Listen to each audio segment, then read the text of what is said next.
ओम नमः शिवाय दोस्तों, एस्ट्रो ज्योति चैनल में आप सभी का स्वागत है। कैसे हैं आप सब।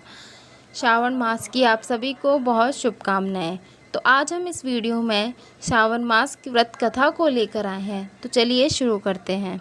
सावन का महीना भगवान शिव की उपासना के लिए सबसे उत्तम माना जाता है।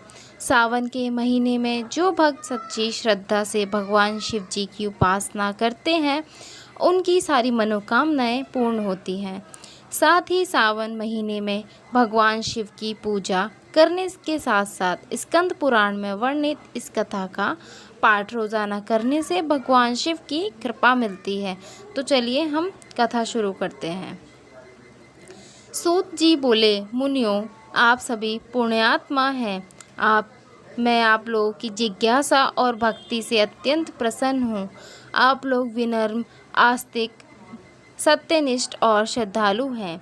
इसलिए मैं आप लोगों के सामने श्रावण मास के अद्भुत महत्व का वर्णन करना चाहता हूँ।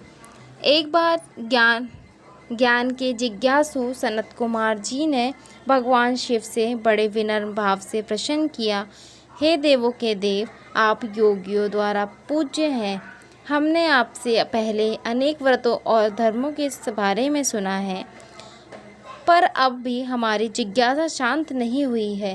हे महादेव, 12 मासों में सबसे श्रेष्ठ कौन सा महीना है जो आपके मन को अत्यंत प्रिय है, जिसमें किया गया कोई भी कार्य अनंत गुना फल देता है?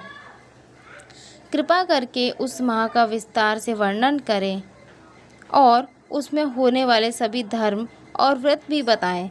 भगवान शिव ने मुस्कुराते हुए कहा, हे सनत कुमार, मैं तुम्हारे अत्यंत प्रसन्न हूँ।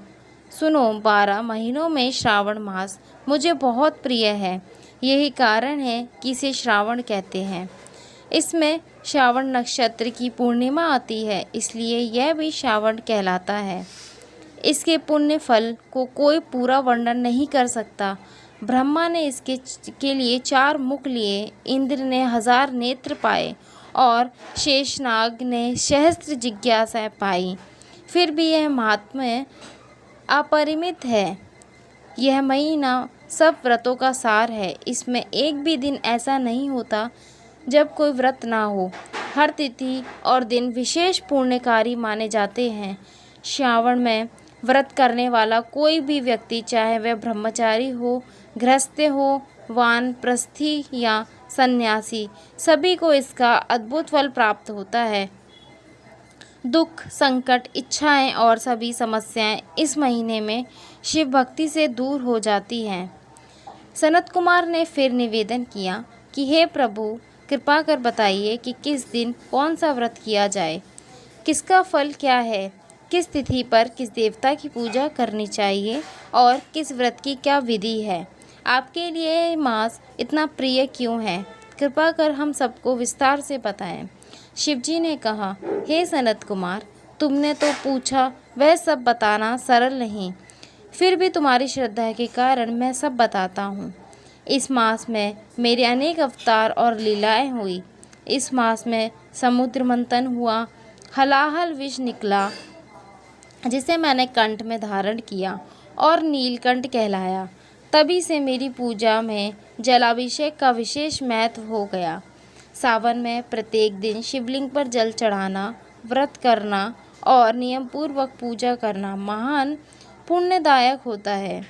इस मास में भगवान विष्णु योग निद्रा में सो जाते हैं और सृष्टि का संचालन मेरे हाथ में रहता है। इसलिए सावन के 4 महीने चतुर्मास कहे जाते हैं। जो भक्त पूरी श्रद्धा से इस माह में उपवास, रुद्राभिषेक और दान करते हैं, उन्हें अक्षय फल मिलता है। इसी मास में पीपल के पेड़ को भी विशेष मान्यता है, क्योंकि त्रिदेव का निवास उसी में माना गया है, ब्रह्मा, विष्णु और मैं स्वयं। हे सनत कुमार, जान लो, केवल मेरी पूजा से पंचदेवों की पूजा पूर्ण मानी जाती है। मेरी शक्ति दुर्गा, गणपति, सूर्य, श्री हरि सभी मेरे स्वरूप में समाहित है। मैं शिव हूँ, कल्याण स्वरूप हूँ और हर हूँ पापों का नाशक। इस प्रकार सावन मास में किया गया हर तप, व्रत, दान और पूजा कई गुना फलदायक होता है और मोक्ष देने वाला भी होता है। इस प्रकार स्कंद पुराण में ईश्वर और सनत कुमार संवाद में सावन मास महात्म्य का पहला अध्याय पूर्ण हुआ। तो दोस्तों, आपको सावन मास महात्म्य का पहला अध्याय कैसा लगा? अगर आपको ये वीडियो अच्छी लगी हो तो चैनल को सब्सक्राइब और वीडियो को लाइक करना ना भूलें। धन्यवाद।